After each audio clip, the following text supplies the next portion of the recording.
భారతీయులకు బంగారం వెండి అంటే ఎంత ఇష్టమో అందరికీ తెలుసు. ఏ శుభకార్యమైనా కాస్త బంగారం లేదా వెండిని కొనకుండా మనవారు ఉండరు. కానీ అలాంటి బంగారం వెండి ధరలు ఇప్పుడు ఆకాశాన్ని అంటుతున్నాయి. నువ్వా నేనా అన్నట్టు పోటీ పడుతూ దూసుకుపోతున్నాయి. కాస్త ఆర్థికంగా ఉన్నవారు తప్ప సామాన్యుడు బంగారం వెండి కొనే పరిస్థితి లేదు. 10 గ్రాముల బంగారం 1,40,000 ఎప్పుడో దాటగా ఇప్పుడు వెండి కూడా అలానే దూసుకుపోతుంది. కిలో వెండి ధర దాదాపు 3 లక్షల రూపాయలు దాటింది. దీంతో అసలు శుభకార్యాలు వస్తే బంగారం వెండి ఎలా కొనేది అని ప్రజలు తలలు పట్టుకుంటున్నారు. కాసేపు బంగారం సంగతి పక్కన పెడితే అసలు వెండి ధరలు ఇంతలా ఎందుకు పెరుగుతున్నాయి? వెండి రోజు రోజుకు పెరుగుతూ ఎందుకు దూసుకుపోతుంది? ఈ విషయాల గురించి కాస్త లోతుగా చర్చిద్దాం.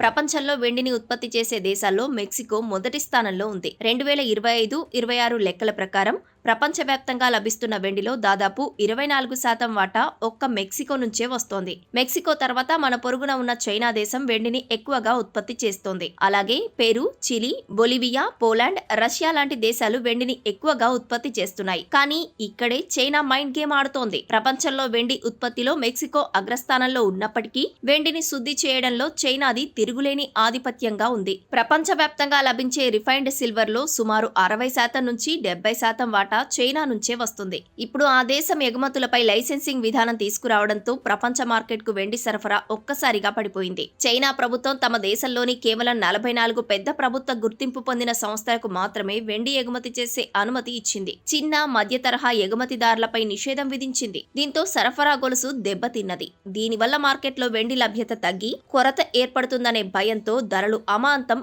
ఆకాశాలంటాయి.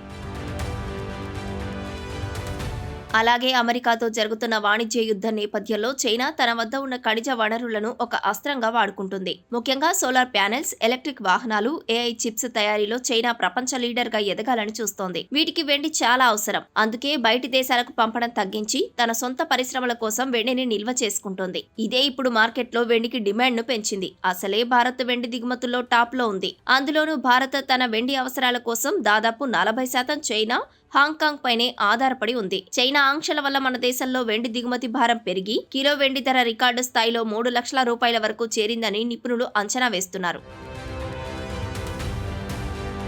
ప్రస్తుత దేశీయ మార్కెట్లో కిలో వెండి ధర ఇప్పటికే 3 లక్షల రూపాయల వద్ద ఉంది. భవిష్యత్తులో పరిశ్రమల నుంచి డిమాండ్ ఇలాగే ఉంటే 2026లో ఇది 3.5 లక్షల నుంచి 4 లక్షల రూపాయల మార్కును కూడా తాకవచ్చని విశ్లేషకులు అంచనా వేస్తున్నారు. పారిశ్రామిక డిమాండ్, చైనా ఆంక్షల వల్ల వెండి అరుదైన లోహంగా మారుతుంది. దీనివల్ల నగలు లేదా వెండి వస్తువులు కొనాలనుకునే భారత్లోని మధ్యతరగతి ప్రజలకు ఇది భారం కానుంది. అయితే పెట్టుబడి కోణంలో చూస్తే మాత్రం వెండి కొన్న వారికి భారీ లాభాలను తెచ్చిపెడుతోంది.